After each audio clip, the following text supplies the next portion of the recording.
Virtual. तो concave का focus real होता है और कॉन्वेक्स का फोकस वर्चुअल होता है। तो ये हमने बात करी principal focus and focal length. इसके लिए भी फोकल लेंथ क्या होगी, पोल से फोकस की जो दूरी है, डिस्टेंस। देखिए आगे जाकर जब भी हम डिस्टेंस को नापने की, मेजर करने की बात करेंगे, तब सारी डिस्टेंस पोल से मेजर करी जाएंगी जहां भी हम जिसको नापने जा रहे हैं। जैसे पोल से अगर सी को मेजर करने जा रहा हूं तो पोल से हम लोग इधर इस डायरेक्शन में चलेंगे। फोकस या फोकल लेंथ को मैं मेजर करने जा रहा हूं तो भी हम पोल से फोकस की तरफ चलेंगे। तो ये जो डिस्टेंस है फोकल लेंथ, इसके लिए भी क्या होगी, पोल से फोकस की तरफ चलेंगे। तो जैसे पोल से फोकस की जो दूरी है, ये पोल, ये फोकस की दूरी, दैट इज छोटी एफ, एंड छोटी F equal to focal length. तो ये हमारे सारे रिलेटिव टर्म्स कंप्लीट होते हैं अब तक के हमारे स्फेरिकल मिरर्स को लेकर। अब आगे की हमारी वीडियो में हम बात करते हैं नया topic, that is new Cartesian sign convention. देखिए न्यू कार्टेशियन साइन कन्वेंशन क्या होता है।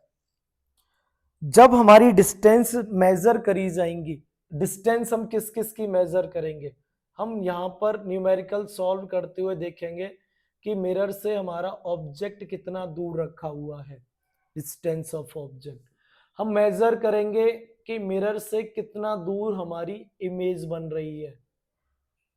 हम मेजर करेंगे हमारा जो फोकल लेंथ है उस मिरर की कितनी है। हम मेजर करेंगे रेडियस ऑफ कर्वेचर। ये सारी बातें हम लोग अभी आगे मेजर करेंगे। Distance of object means U, F, sorry V and F and R. ये चार जो मैंने टर्म यहां पर लिखे हैं ये आगे जाकर डिस्कस होने हैं, और इनकी डिस्टेंस भी हम लोग मेजर करते हैं। जब इनकी डिस्टेंस मेजर करते हैं तो ये अपने सामने साइन लेते हैं, साइन आइदर पॉजिटिव या नेगेटिव, पॉजिटिव या नेगेटिव, पॉजिटिव या नेगेटिव, पॉजिटिव या नेगेटिव। न्यूमेरिकल सॉल्व करने के दौरान कब हमें ऑब्जेक्ट की वैल्यू पॉजिटिव रखनी है, कब नेगेटिव रखनी है, डिस्टेंस ऑफ इमेज, इमेज की वैल्यू कब पॉजिटिव रखनी है, कब नेगेटिव रखनी है, इसी बात का आइडिया हमें न्यू कार्टेशियन साइन कन्वेंशन से मिलता है। इसके लिए हमने क्या किया, सारी स्फेरिकल मिरर ना बनाकर हमने एक स्फेरिकल मिरर बना लिया। इस स्फेरिकल मिरर को मैं बोलूंगा कॉनकेव मिरर। ये मेरे पास में एक कॉनकेव मिरर है, एक स्फेरिकल मिरर है। इस स्फेरिकल मिरर का ये पोल है और इस पोल से होते हुए एक रे निकलकर जा रही है, मींस एक लाइन निकल कर जा रही है, और इस लाइन को हमने क्या नाम दे रखा है, प्रिंसिपल एक्सिस।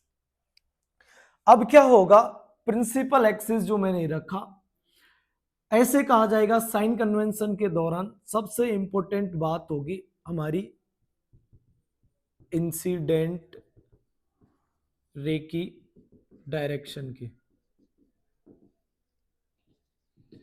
मैंने इस मिरर के सामने यहां पर एक ऑब्जेक्ट को पुट कर दिया, और इस ऑब्जेक्ट को अगर मैंने यहां पुट किया है तो इस तरफ क्या देखने को मिलेगा, इस तरफ देखने को मिलेगा डायरेक्शन ऑफ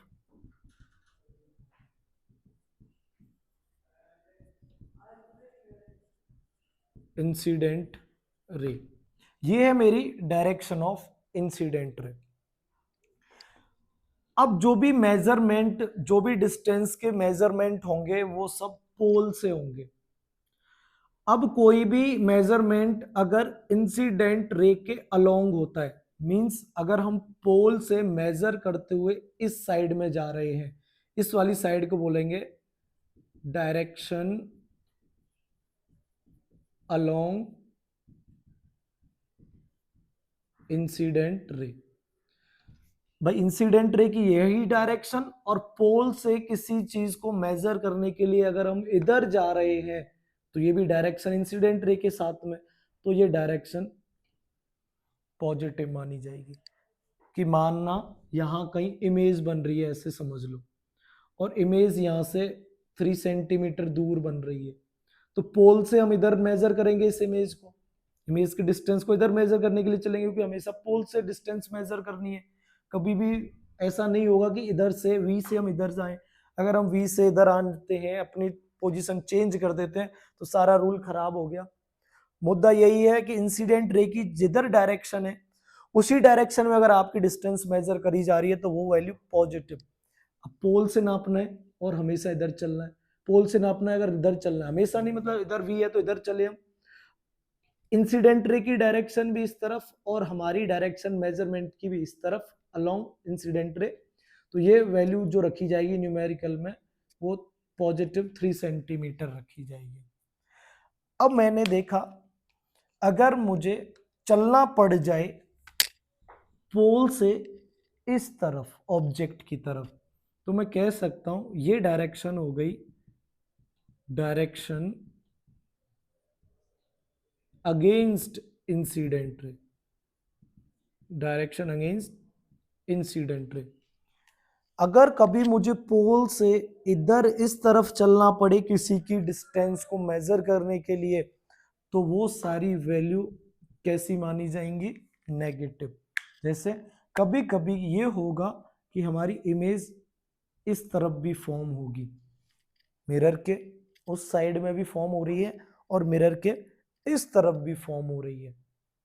ये तो देखा जा सकता है, कहीं भी फॉर्म हो सकती है। बस हमें तो ये देखना है कि पोल से हमें किस तरफ चलना पड़ रहा है, पोल से हमें आगे की तरफ चलना पड़ रहा है, पोल से हमें पीछे की तरफ चलना पड़ रहा है। अब तुम्हें इतना तो पता है ऑब्जेक्ट तुम्हारा इधर ही रखे जाने वाला है, मीन्स रिफ्लेक्टिंग सरफेस के सामने रखे जाने वाला है, और इंसिडेंट रे डिफाइन करती है ऑब्जेक्ट को, तो वो तो इधर ही चलेंगे रिफ्लेक्टिंग सरफेस की तरफ। अब रिफ्लेक्टिंग सरफेस की तरफ चल रही है इंसिडेंट रे, और तुम इमेज की डिस्टेंस को मेजर करने के लिए आ रहे हो पोल से इस तरफ, तुम आ रहे हो पोल से इस तरफ, क्योंकि हमेशा डिस्टेंस पोल से नापी जाएगी। तो ऐसा नहीं करना सर, भले इमेज इधर बन गई हम तो इधर से इधर चलेंगे नापने के लिए, तो साइन कन्वेंशन पढ़ लिया बेटा तूने, तो साइन कन्वेंशन बनाने की जरूरत ही नहीं थी जब तुझे ही अपनी चलानी है। तो हमें हमेशा मेजर करने के लिए पोल पर खड़ा रहना अपने आप को, तो पोल से कभी इधर चलेंगे तो पोल से कभी इधर चलेंगे। अब हमने देखा इधर, मैं ऐसे मान लेता हूँ ये पोल है। अब मैंने देखा इंसिडेंट रे जा रही है यू मेरे ऊपर से, और भाई साहब जा रहे हैं यू, इंसिडेंट रे यू और भाई साहब यू, दोनों की डायरेक्शन अगेंस्ट। तो पॉजिटिव क्यों रहेगा यार, फिर तो नेगेटिव होना ही है। तो आप जब अगेंस्ट में आओगे तो वैल्यू कैसी मानी जाएगी, नेगेटिव की। जैसे यहाँ से यहाँ तक की दूरी 6 सेंटीमीटर न्यूमेरिकल्स में दे रखी है, बट आपने देखा इमेज तो इस साइड नहीं बनी, इमेज तो इस साइड बनी है, तब न्यूमेरिकल सॉल्व करोगे तो माइनस का 6 सेंटीमीटर पुट करोगे। अब चाहे कुछ भी दे रखा हो, हम उस हिसाब से ऑब्जेक्ट की या इमेज की साइन को हम निकाल लेंगे। अब ये कॉनकेव है, तो देखिए एक और इंपॉर्टेंट बात, ये कॉनकेव है तो तुम्हें पता है कॉनकेव का फोकस तो इधर ही रहने वाला है, कभी उधर तो जाएगा नहीं। इस तरह से रिफ्लेक्टिंग सरफेस है, तो जब भी न्यूमेरिकल सॉल्व करेंगे तो एफ की जो वैल्यू होगी वो हमेशा हमारी क्या ली जाएगी, नेगेटिव। कॉनकेव मिरर के लिए मैं ये कह सकता हूं फोकल लेंथ हमेशा ही नेगेटिव रहनी है। अरे भाई साहब कॉनकेव मिरर है, ऑब्जेक्ट भी हमेशा इधर ही पुट करना है, इसकी भी डायरेक्शन हमेशा ही उल्टी रहनी है, तो जब भी यू पुट करोगे तो वो भी हमेशा ही कैसा पुट करना है तुम्हें, नेगेटिव। कॉनकेव मिरर के लिए बात कर रहा हूं, कॉन्वेक्स के लिए नहीं बात कर रहा। चलो कॉन्वेक्स भी बोल दूं मैं, कॉनकेव मिरर हो चाहे कॉन्वेक्स मिरर हो, ऑब्जेक्ट का साइन नेगेटिव आएगा। लेकिन कॉन्वेक्स मिरर है, फोकल देखो इंसिडेंट रे इस तरफ, फोकस को नापने के लिए भी आप इस तरफ, दोनों एक तरफ, दोनों एक तरफ। तो कॉन्वेक्स के लिए फोकल लेंथ कैसी होती है बेटा, पॉजिटिव। कॉनकेव के लिए नेगेटिव। इसके बाद में कुछ दो टर्म और आ जाते हैं, जो टर्म है हमारे H O and H I. H O का मतलब होता है height of object, H I का मतलब होगा हाइट ऑफ इमेज।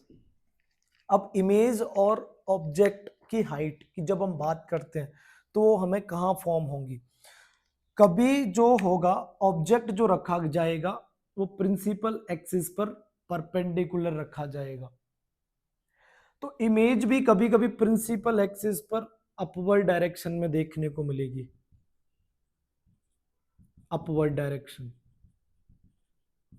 और कभी कभी इमेज हमें देखने को मिलेगी डाउनवर्ड डायरेक्शन में। अब देखो ऑब्जेक्ट तो हमेशा ही अपवर्ड डायरेक्शन में रखा जाएगा प्रिंसिपल एक्सिस पर, ऑब्जेक्ट जो है वो हमेशा ही अपवर्ड डायरेक्शन में ही रखा जाएगा।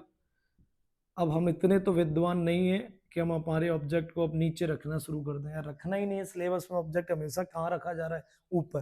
तो जो भी अपवर्ड डायरेक्शन है वो पॉजिटिव वैल्यू लेंगी, और जो डाउनवर्ड डायरेक्शन है वो कैसी वैल्यू लेंगी? नेगेटिव। अब हम ये देख लेंगे, कभी हमारी इमेज अगर ऊपर बन रही है प्रिंसिपल एक्सिस के तो हाइट ऑफ इमेज पॉजिटिव, अगर इमेज नीचे बन रही है तो हाइट ऑफ इमेज नेगेटिव। ये था हमारा sign convention with to relative term. मिलते हैं नेक्स्ट वीडियो में, बारी है अब इमेज के बनाने की, तो हम लोग पढ़ेंगे इमेज फॉर्मेशन को और उनके पहले कुछ थोड़े बहुत रेज के रूल्स को। मिलते हैं नेक्स्ट लेक्चर, मिलते हैं नेक्स्ट लेक्चर में। तब तक के लिए स्वस्थ रहिए, मस्त रहिए, अब तक जो पढ़ा है उसको पढ़ते रहिए और व्यस्त रहिए।